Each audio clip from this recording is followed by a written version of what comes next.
یاد رکھو، جب اللہ کی مدد آنے والی ہوتی ہے تو یہ دو نشانیاں بھی اچانک ظاہر ہونے لگتی ہیں۔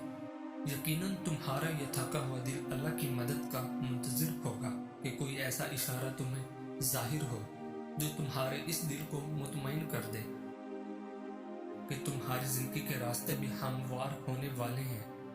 تو سنو، اللہ تعالیٰ فرماتا ہے، تمہارا رب چاہتا ہے کہ تمہارے ساتھ آسانی کا معاملہ کرے اور تم ان لوگوں کی باتوں کا غم نہ کیا کرو، کیونکہ تمام تر غلبہ اللہ کا ہے اور اس پر ہر ایک چیز عیاں ہے۔ جو کچھ گزر چکا ہے اور جو کچھ موجودہ چل رہا ہے اور جو کچھ آنے والا ہے، وہ سب اس پر روشن ہے۔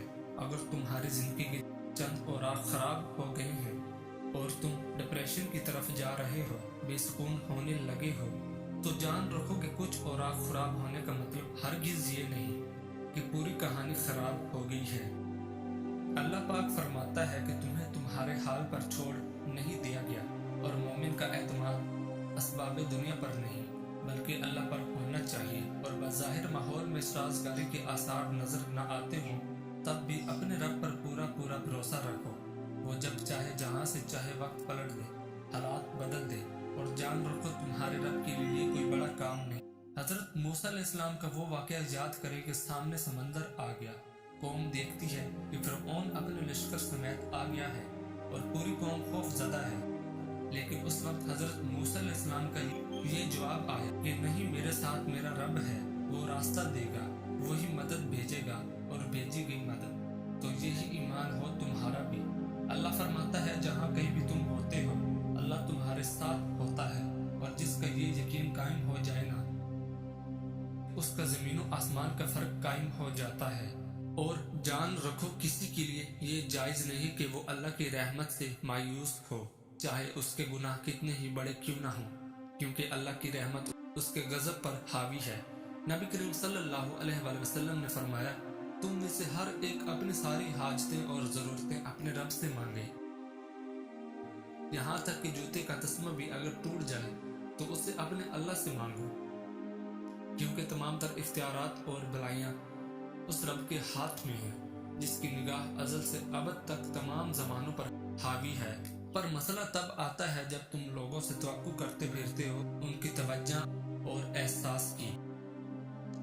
یاد رکھو، لہروں کے ساتھ لاشیں بہا کرتی ہیں، میرا رب فرماتا ہے، اور جن لوگوں نے اللہ کو چھوڑ کر دوسرے لوگوں کو اپنا مددگار بنا رکھا ہے اور ان سے امیدیں جوڑ رکھی ہیں، اس کی مثال اس مکڑی جیسی ہے، وہ بھی ایک گھر بناتی ہے، مگر سب سے کمزور گھر اس مکڑی کا ہوتا ہے۔ کاش کہ تم جانتے کہ اللہ کی مشیت ساری مشیتوں پر غالب ہے، اور اس رب نے جو چیزیں تمہارے لیے بنائی ہیں وہ خود تمہیں تلاش کر رہی ہیں۔ یقین رکھنا وہ تمہیں مل کر رہیں گی، لیکن اصل میں تم نے اپنی زندگی کے سکون کے لیے ہر وہ چیز تلاش کر کے خریدی جس کو تم نے ضروری سمجھا، لیکن نہ تلاش کیا تو اللہ کا فضل۔ اگر اللہ کی مدد چاہتے ہو نا تو اللہ کی امان ڈھونڈو، جہاں تمہارے لیے راحتوں کا سامان ہے۔ تم اگر اللہ کی طرف چل کر آؤ گے تو وہ تمہاری طرف دوڑ کر آئے گا۔ تم اللہ کی یاد رکھو گے تو وہ تمہیں یاد رکھے گا، لیکن اگر تم اللہ سے بے پرواہ ہو کر کسی اور سے مدد کی امید لگاتے ہو تو اپنا ہی نقصان کر بیٹھو گے، کیونکہ اللہ فرماتا ہے کہ یہ دنیاوی آسرے تمہارے کسی کام نہ آئیں گے۔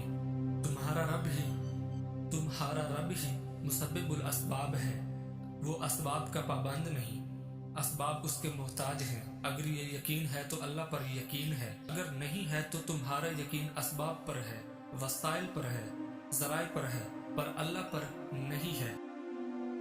پر تم جان رکھو کہ تم حقیقی طور پر اپنی زندگی میں کامیاب تبھی ہوگے جب تم اپنے دل میں ایک بڑی جگہ اللہ کو دو گے اور اس پر گہرا یقین رکھو گے، تو اللہ بھی تمہارے لیے بہترین وسیلے بنا کر تمہاری مدد کا انتظام کر لے گا۔ تم جانتے ہو کہ اللہ کی مدد کے کچھ آثار ایسے بھی ہوتے ہیں جو ہمیں اچانک ظاہر ہوتے ہیں۔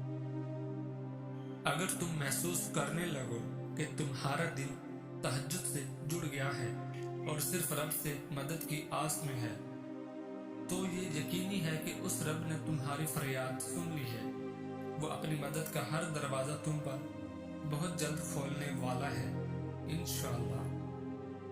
میری دعا ہے اللہ آپ سب لوگوں کا حامی و مددگار ہو، آمین۔ روٹی کھاتے وقت روٹی میں بال نکل آئے تو کس بات کی نشانی ہے؟ پیارے بھائیوں، روٹی کھاتے وقت روٹی کا لقمہ کھاتے ہوئے روٹی میں سے بال نکل آئے تو سمجھ لو کہ بہت جلد تم پر رزق کی بارش ہونے والی ہے۔